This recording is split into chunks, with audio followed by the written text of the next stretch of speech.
The piston moved. Cold water struck the steam. The cylinder contracted. And in the silence that followed, Thomas Newcomen did not celebrate. He checked his watch and began counting strokes. That was the summer of 1712, in a sandstone building at the edge of a coal mine in Tipton, Staffordshire. The building had no roof yet. Rain came through the rafters during the test firing, and nobody stopped to fix it. Nobody had time. 3 years of floodwater were waiting underground, 200 feet down, in galleries that had been some of the most productive coal workings in England, and they would not wait much longer.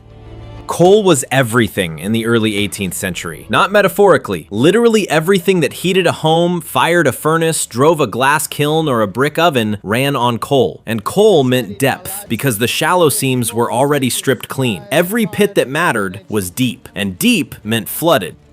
The standard answer to flooded mines was horsepower. Horsepower gin engines drove rag and chain pumps, leather flap valves stitched into an iron chain, running up a pipe, lifting water one link at a time. They worked up to a point. The problem was horsepower is exactly that, horsepower. You can't run a horse 16 hours a day. They tire, they break down, they cost money to feed even when they're not working. And when the water comes in faster than 50 horses can lift it, the mine fills. That was Conygre Colliery's situation in 1711. 3 years of steady flooding. 3 years of horse teams running themselves ragged on the gin platform while the water level in the deep galleries climbed, centimeter by centimeter, toward the coal seams that justified the whole operation. Edmund Morcott, who managed the mine for the Dudley lordship, had already written 2 letters to his employers suggesting they abandon the lower workings. He'd kept copies. In his ledger, he'd been recording horse deaths, 14 in 3 years, pulled too hard, too long, in service of a problem he'd decided was unsolvable.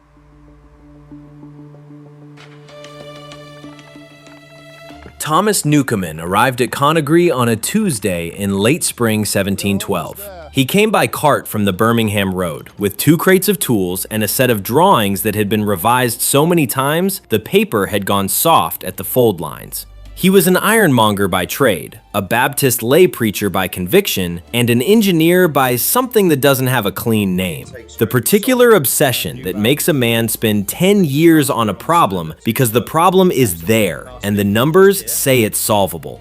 He'd been working on a steam engine since 1700. Not working publicly, he had no university, no institution behind him. He'd been working in his shop in Dartmouth, Devon, with his business partner John Calley, testing cylinders against the same principles Thomas Savery had published in his patent: steam pressure, atmospheric pressure, the weight of water in a column. But Savery's engine was dangerous. It worked at high steam pressure, and high-pressure boilers in 1700 were just iron vessels waiting to become shrapnel. Newcomen wanted something different. Low-pressure steam, atmospheric weight doing the work, a piston instead of pressure. The atmosphere weighs 14 pounds on every square inch. That's the engine, not the steam. The steam just makes room for the atmosphere to push. 10 years of cylinders, each one teaching him something the previous one hadn't. The first cracked in the cold, the second ran, briefly, and then the piston seal failed and steam escaped around the rod and the whole thing became a very expensive kettle. The third ran for 4 minutes before the valve timing failed. By 1710, the machine worked, in the workshop, on a small scale, with no load attached. Getting it to work at mine scale, in actual conditions, in a colliery where the stakes were a company's entire investment, that was the remaining question.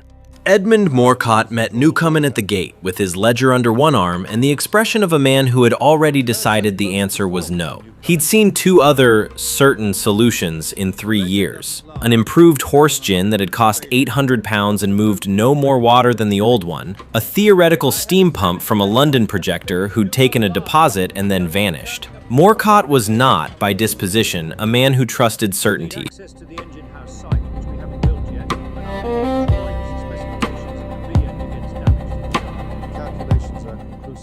Newcomen handed him 40 pages of mathematics. Morcott spent 3 days reviewing them, found nothing he could specifically refute, and authorized the site visit, the visit to the mine itself, underground, with the specific caveat that Newcomen was there as an observer, not a contractor. The contract hadn't been signed. The lordship hadn't approved the expenditure, but Morcott let him go down, because even Morcott wanted to believe something would work. The man who took Newcomen underground was Phineas Grout, master pumper, 41 years old, with forearms like hawser rope and a voice that had been lowered by years of shouting instructions across machinery noise. Grout had worked the Conygre platform for 9 years. He knew every sound the mine made. He knew which gallery timbers creaked more than usual, and which water sounds meant the seam was stable and which meant it wasn't. He also knew, with the quiet precision of a man who doesn't self-deceive, that the horses were losing. 4 years ago, we were keeping pace. 2 years ago, we were almost keeping pace. Now, we're not keeping pace. The water doesn't rush. It rises, patient as God. They descended 200 feet in the cage, lanterns in hand, and the sound of the pumps came up through the shaft walls. The rhythmic clank of the chain, the swish of water at each stroke, the deep creak of the gin platform above receiving the load. Then they reached the gallery level, and Grout held his lantern out over the black water, and the light disappeared into it, maybe 3 feet down. Newcomen's drawings showed the gallery floor at 11 feet above the current water table. The drawings were 3 months old. In 3 months, the water had risen 8 feet. He didn't say anything for a long moment. He stood at the edge of the flooded gallery with his lantern and looked at the black water and the timber props disappearing into it, and the coal seam on the far wall that was still above the waterline, for now, and he did the calculation in his head. 6 weeks, maybe 8. Then the coal face is underwater, and it doesn't matter anymore. Grout looked at him, not with hope, with the look of a man who wanted to be wrong about how long the mine had left.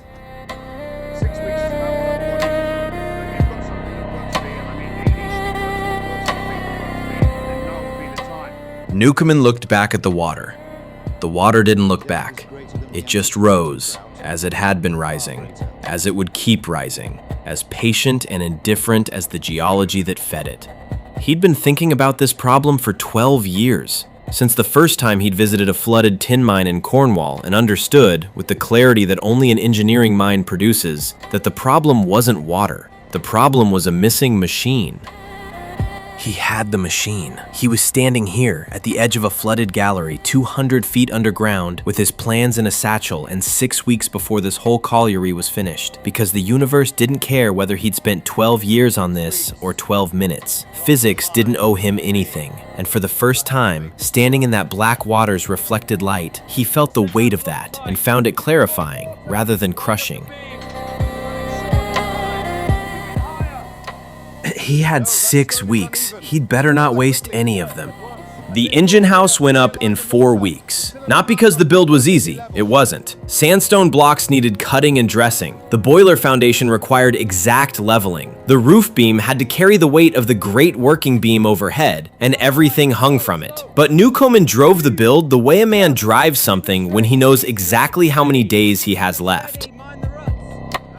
The cylinder had been cast at Coalbrookdale in Shropshire, Abraham Darby's iron foundry, the best casting operation in England at that moment. It arrived at Conygre in 2 carts, packed in straw and wrapped in oilcloth, 8 feet tall, 2 feet in diameter, brass lined on the inside to reduce friction and improve the seal against the piston. Newcomen had been specific about the tolerances. He'd written them out in a letter to Coalbrookdale that took him 4 drafts to get right, because the tolerances on a steam cylinder are not generous.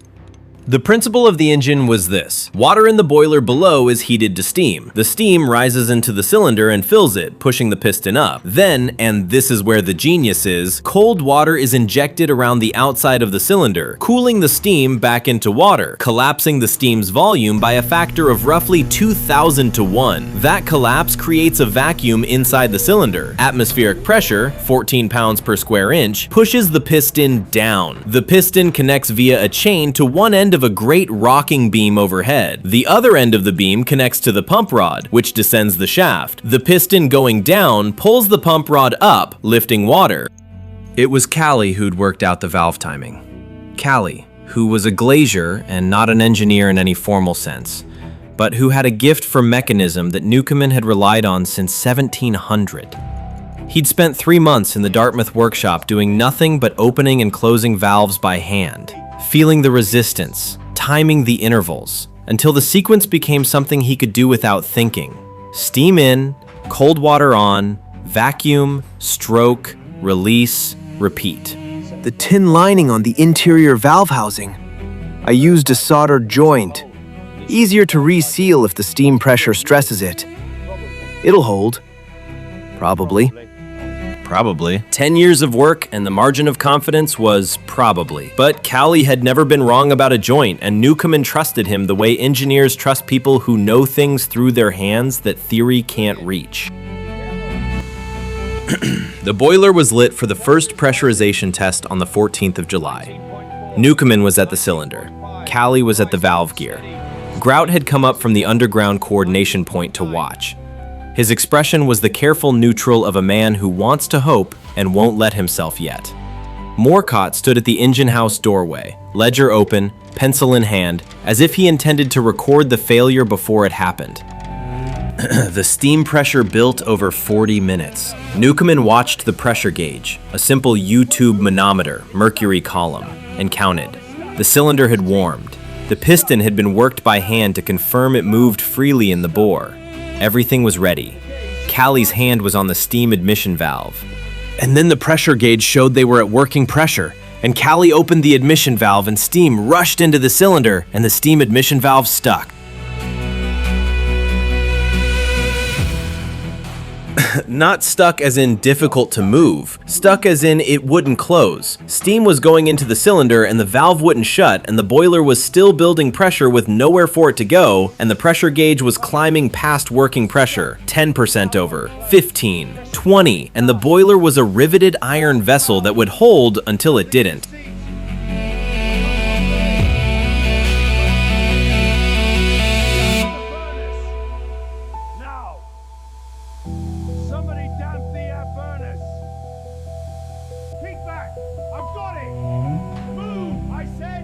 Grout was already moving. He'd grabbed a bucket of wet coal ash from beside the furnace, kept there precisely for this, because experienced minemen always keep something to kill a fire fast, and he threw it into the firebox in one practiced motion, then grabbed the damper rod and slammed it shut. The fire died down instantly, but the steam already in the boiler wasn't going anywhere in the next 30 seconds.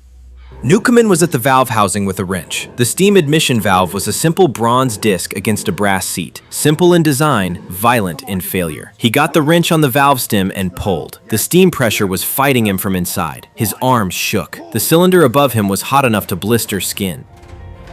20 seconds. The boiler pressure held. 25. The valve seat groaned.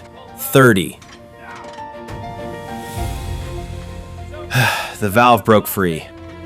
Steam vented through the relief pipe with a sound like a cannon discharge, and the pressure gauge dropped, and the boiler went quiet, and nobody in the engine house moved for a full minute. Morcott had not moved from the doorway. His pencil had not moved on his ledger page. Newcomen looked at the valve. The seat was scored. Something in the steam had carried a grit particle from the boiler scale into the seat face and jammed it. A particle smaller than a grain of sand, acting from inside a machine, had almost destroyed everything. Not because the universe was malicious, because it was indifferent. Grit is grit. Pressure is pressure. It doesn't know what you've spent 12 years building.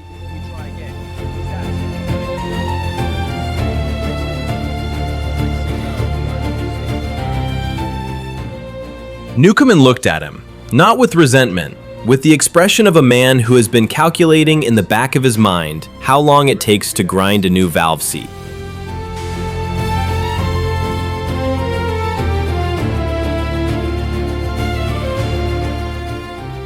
And behind him, nobody noticed, nobody had time to notice, that the tin lining on the internal valve housing had developed a hairline crack, barely visible, where the thermal shock of the sudden steam release had stressed the soldered joint. It wasn't leaking yet. It would be, soon, and none of them knew that the leak would be the thing that finally made the engine work.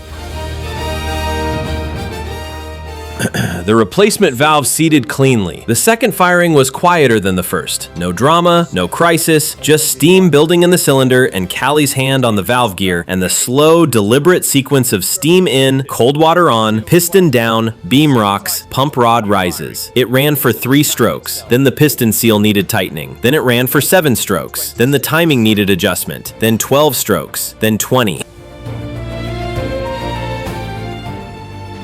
This is how engineering actually works. Not revelation, Accumulation. Not the single moment of triumph, but the steady, grinding series of small corrections that move a machine from almost working to working. Newcomen had known this for 12 years, but he'd also spent 12 years imagining the moment when it would work cleanly, when the physics would arrive at the answer and everything would resolve into clarity. He hadn't fully reckoned with how unglamorous the actual approach would be. Then the tin lining cracked properly. It happened on the 4th day of testing. The cylinder had been running for 11 consecutive strokes, a record, when the soldered joint on the internal valve housing gave way entirely. Cold water from the injection pipe entered the cylinder directly, not spraying the outside of the cylinder to cool it through the brass wall, entering the inside, meeting the steam directly. The steam condensed in an instant, not in the 3 or 4 seconds the external cooling had been achieving, in a fraction of a second. The vacuum stroke that resulted was 10 times stronger than anything they'd measured before. The piston went down so hard, the chain link at the top of the rod snapped taut and sang like a plucked wire. The beam rocked with a crack that brought Morcott to the engine house door at a run. Don't stop it! D-O-N-T, stop it, Tim. Let it run. Let it run. The engine ran. It didn't stop at stroke 12 or 20 or 50. It ran. The piston going down, the beam rocking, the pump rod rising, stroke after stroke, with a deep rhythmic clank that Grout said later sounded like a heartbeat. Slow, deliberate, patient as something that does not need to hurry because it will never stop. Newcomen stood at the cylinder and did not say anything for 2 full minutes. He was counting strokes and timing them. When he finally spoke, it was to Callie, and it was not a celebration. The injection needs to be internal. That's what we've been missing. Not outside cooling. Direct condensation. 12 years and a cracked joint got there before I did. The joint that I told you might hold. Probably. But the machine running was not the same as the problem solved. Grout was underground, at the coordination point at the 2nd gallery level, with a team of workers watching the water and a line of communication to the surface. The engine had been running for 6 hours. The water level in the lower gallery had not dropped. The flooding event happened at dusk on the 4th day. A seam crack in the lower gallery, previously stable, opened under geological pressure and began admitting water at a rate that the pump had not been designed to handle. Not an exceptional event. Seam cracks happen, but the timing was precise and terrible. The mine's natural inflow plus the crack was producing water faster than the engine's current stroke rate could lift. We need more strokes per minute. Whatever you're running at now, it's not enough. The water came in through the 42 working. We've got maybe 2 hours before the lower galleries flood past recovery. Newcomen's engine was running at 12 strokes per minute. The calculation? He did it in his head, standing at the cylinder while the machine ran, said he needed 16 to match the inflow. The machine was running at its designed rate. The question was whether the designed rate was wrong or whether the mathematics he'd been building for 12 years had left something out. He looked at the valve timing, he looked at the cold water injection interval. There was slack in the cycle, time between the end of the power stroke and the beginning of the next steam admission, when the cylinder was simply sitting, waiting. He hadn't shortened that interval because he hadn't had to. He had to now.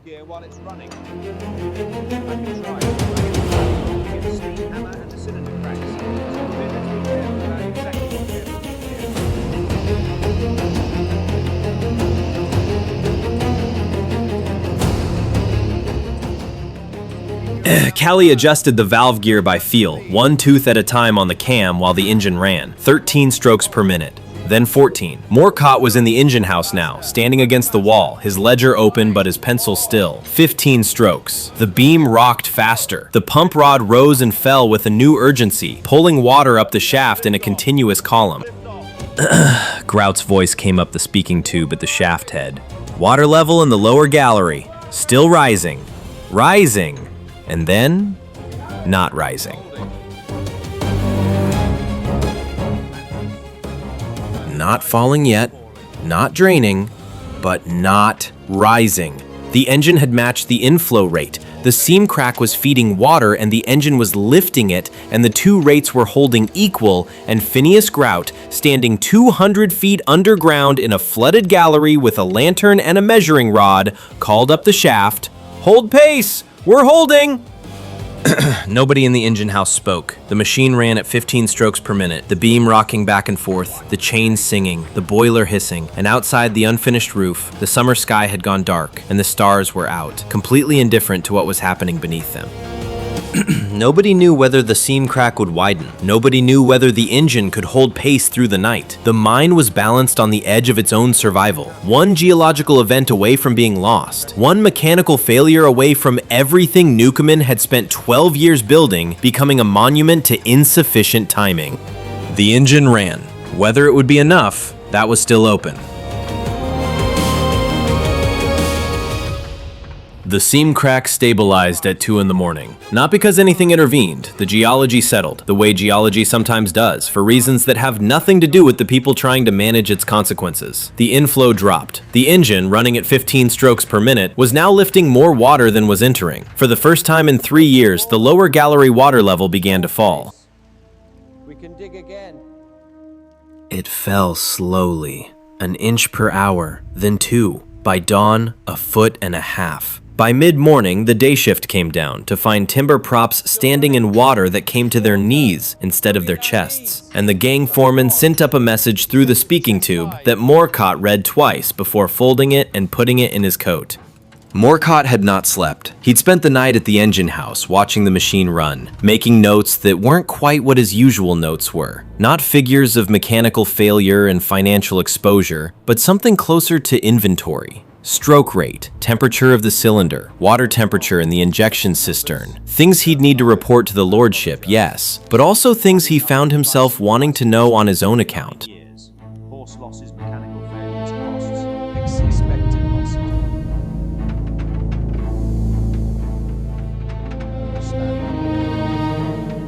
Understand. I think the column is going to be emptied for a while. That's all I'm saying.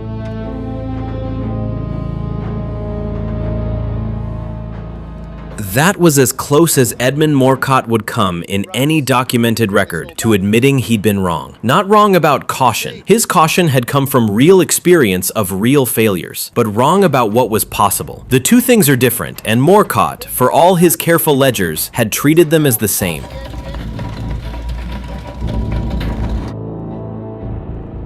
By the third day, the lower gallery was drained to its floor for the first time since 1709. The coal face, the actual productive seam, was exposed, accessible, workable. 3 years of gradual flooding, reversed in 72 hours by a machine running on coal smoke and atmospheric weight. Phineas Grout went down alone that afternoon. Not for any operational reason, the gang could handle the inspection. He went down because he'd spent 9 years managing the horse gin platform and watching the water rise and making his peace, slowly and reluctantly, with the possibility that the mine was simply going to go, that the earth would take it back, that patient geology, which doesn't care, would win. 300 years of coal in that face. 300 years. And it nearly went under because we didn't have a better machine. He walked the drained gallery with a lantern. The floor was wet but solid underfoot. The timber props, which had been standing in water for 3 years, were still sound. He checked each one.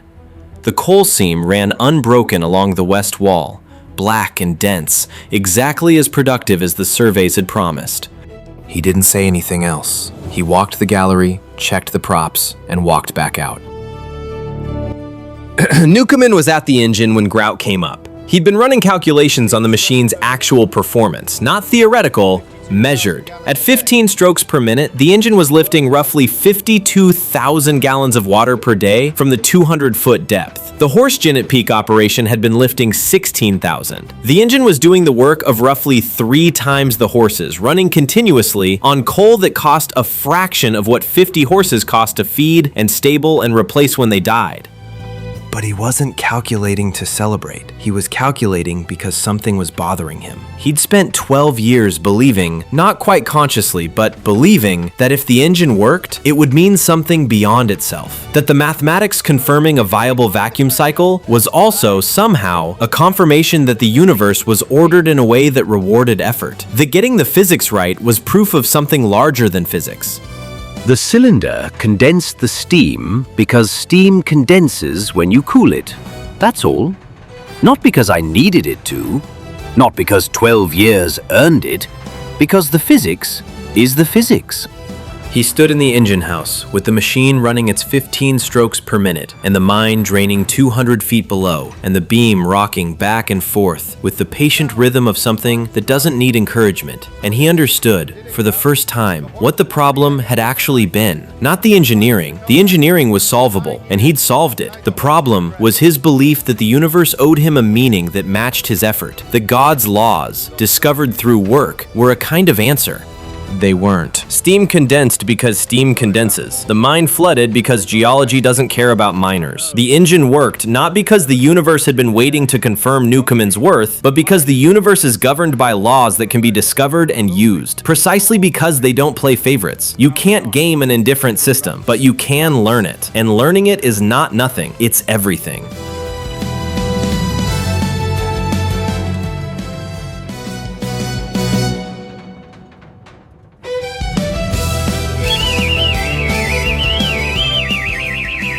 Newcomen looked at him. Grout's expression was the expression of a man who has just made peace with something. And it didn't look like joy. It looked like completion, which is not the same thing.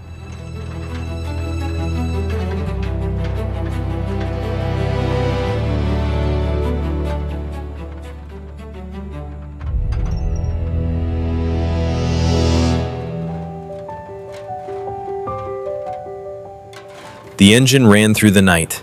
It ran through the week. It ran for the next 34 years, through weather and maintenance and 3 replacements of the boiler, until a larger Watt engine was installed in 1746, and the Newcomen machine was retired to a coal storage building where it sat for another decade before anyone bothered to record what it was. By then, there were over 100 Newcomen engines running in England's coal fields, each one doing the work of horses that were no longer dying in service of a problem that had, finally, been solved.